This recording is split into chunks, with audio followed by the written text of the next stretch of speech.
12 मार्च 1993 मुंबई की सुबह बिल्कुल सामान्य थी। सड़कों पर भागती टैक्सियां, ऑफिस जाने की जल्दी में लोग, स्टॉक एक्सचेंज के बाहर उमड़ती भीड़। लेकिन किसी को अंदाजा नहीं था कि कुछ ही घंटों में भारत की आर्थिक राजधानी धमाकों से कांपने वाली है। धमाके इतने बड़े कि पूरी दुनिया हिल गई। पर असली सवाल ये है, क्या इस हमले की चेतावनी पहले मिल चुकी थी? क्या किसी को पहले से पता था कि समुद्र के रास्ते खतरनाक हथियार मुंबई पहुंच चुके हैं? और अगर पता था तो फिर इन्हें रोका क्यों नहीं गया? आज की इस डॉक्यूमेंट्री में हम जानेंगे उस चेतावनी की कहानी जो अगर सुनी जाती तो शायद 1993 के मुंबई सीरियल ब्लास्ट कभी होते ही नहीं। 1990 के दशक की शुरुआत में मुंबई भारत का सबसे व्यस्त शहर था। यहाँ पैसा था, सपने थे और अंडरवर्ल्ड का गहरा साया भी था। तस्करी, गैंगवार और माफिया नेटवर्क धीरे धीरे शहर की नसों में घुस चुके थे।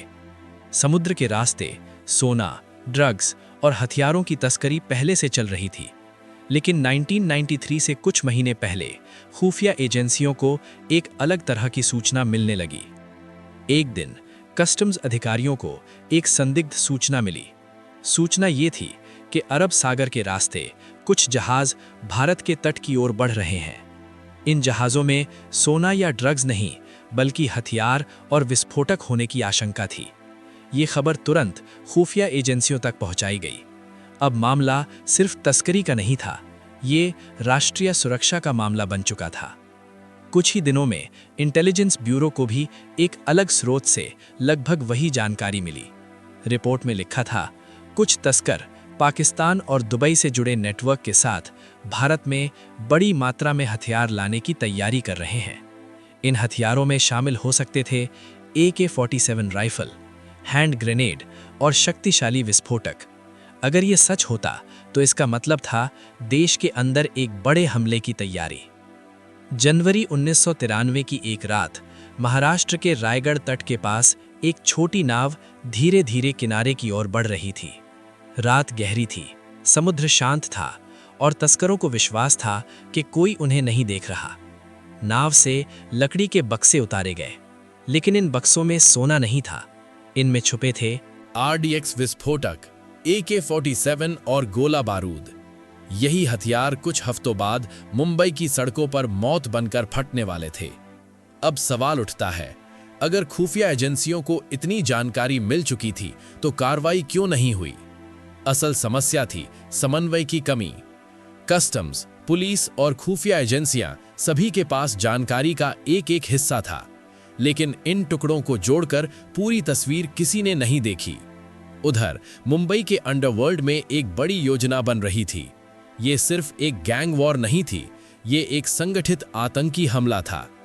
टारगेट चुने गए थे Mumbai stock exchange, air India building, plaza cinema और शहर के कई व्यस्त इलाके। योजना थी एक ही दिन कई जगहों पर धमाके करने की, ताकि पूरे शहर में अराजकता फैल जाए। 12 मार्च की दोपहर मुंबई स्टॉक एक्सचेंज के बाहर एक कार खड़ी थी। कुछ ही सेकंड बाद धड़ाम! इतना बड़ा धमाका हुआ कि पूरी इमारत हिल गई। लोगों को समझ ही नहीं आया क्या हुआ है, लेकिन ये सिर्फ शुरुआत थी। अगले 2 घंटों में मुंबई के अलग अलग इलाकों में लगातार धमाके होने लगे। प्लाजा सिनेमा, झवेरी बाजार, एयर इंडिया बिल्डिंग, हर जगह धुआं, चीखें और अफरा तफरी। पूरा शहर एक युद्ध क्षेत्र जैसा लगने लगा। इन धमाकों में 250 से ज्यादा लोग मारे गए और 700 से ज्यादा घायल हुए। ये भारत के इतिहास का पहला बड़ा सीरियल बम ब्लास्ट था। पूरे देश में सन्नाटा छा गया। जांच शुरू हुई और धीरे धीरे एक चौंकाने वाली सच्चाई सामने आई।